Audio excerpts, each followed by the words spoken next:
So eventually Limerick see off Cork 222 to 117 in Thurles. And you come away from it wondering who's going to be the happier. Obviously, John Kiley's seemed quite frustrated that his team hit 20 wides. He had to take off hurler of the year, Grode Hegarty. He had to take off Aaron Gallan, his main man in the forward line.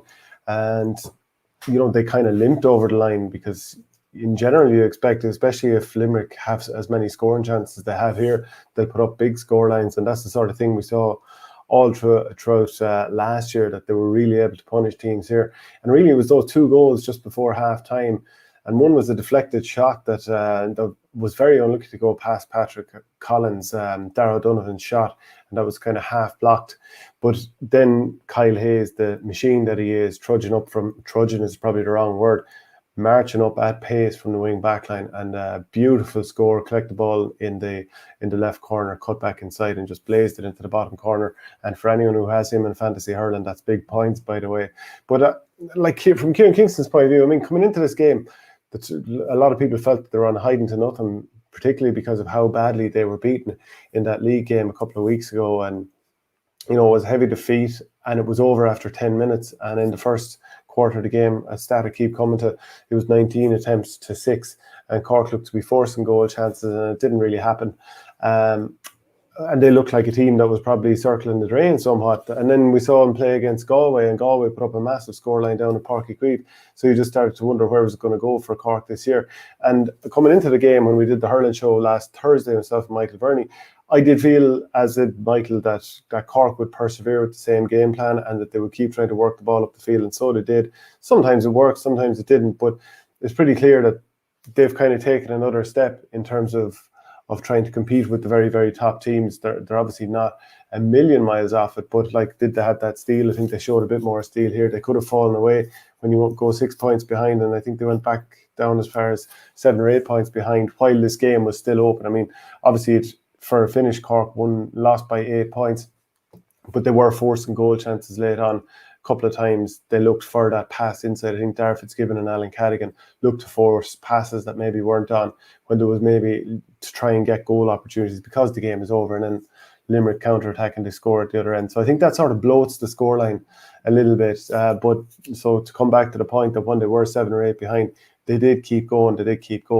And that, I think that's an encouraging sign from Cork's point of view. They have always been a bit of a bogey team for this Limerick outfit. Go back to 2018, the 2 teams drew down at Páirc Uí Chaoimh. I know that Limerick were down to 14 men for an awful lot of that game. Then the All-Ireland semi-final, the sliding doors moment of that Nicky Quaid save, and Cork falling away in extra time when they were brought back on players that had already gone off injured or tired. The likes of Harnedy, who went off injured during this game as well. And, that's a massive blow because he's such a ball winner. But a lot of good performances in there for Cork. Patrick Hogan, I'm sure, will be kicking himself with some of those missed frees that you normally expect him to get. And they were a momentum killer. Both teams failed to score for 8 or 9 minutes there at one stage towards the middle to latter end of the second half. And if, there was about 3 or 4, maybe 5 points in it at different points in and around that area. And if Cork had to knock over a few of those frees, and obviously Limerick had a whole pile of wides too, but if Cork had to knock over a few more of those, it would have made all the difference. On the Limerick side of things, there definitely got to be a little bit of concern that Aaron Gallan didn't score from play and hit a few wides and wasn't, overly impressive. Obviously, he was taken off by his manager. I mean, that's the first place you're going to look to. And the manager obviously felt that when this game was in the melting pot late on, he took him and Hegarty, who scored 2 quick-fire points there in the third quarter, that he was taken off. So on the Cork side of things, Shane Kingston 1-2. Darragh Fitzgibbon showed some serious flashes with his 3 points. Jack O'Connor and Shane Barrett, 2 young players that are developing, they scored a couple each. And I think Cork they've got plenty of encouragement from this game. They will go into the qualifiers. It's going to be an absolute bear pit there with Galway and Waterford and Wexford in there as well after Wexford's decent performance. But back into the Munster final for Limerick, looking for a 3 in a row. The first 3 in a row that might be completed since 1989 when Tipperary did it, and it's for the Mick Mackey Cup as it's now called as well. So obviously the motivation will be very high. But for Limerick, sometimes you can't ignore a succession of average-ish sort of performances. Just go back to the league and from 5 games, got 2 wins, a draw and 2 losses. And one of those wins was from a Westmeath against a Westmeath team that was really struggling. Obviously, they absolutely battered Cork, but Cork were much changed.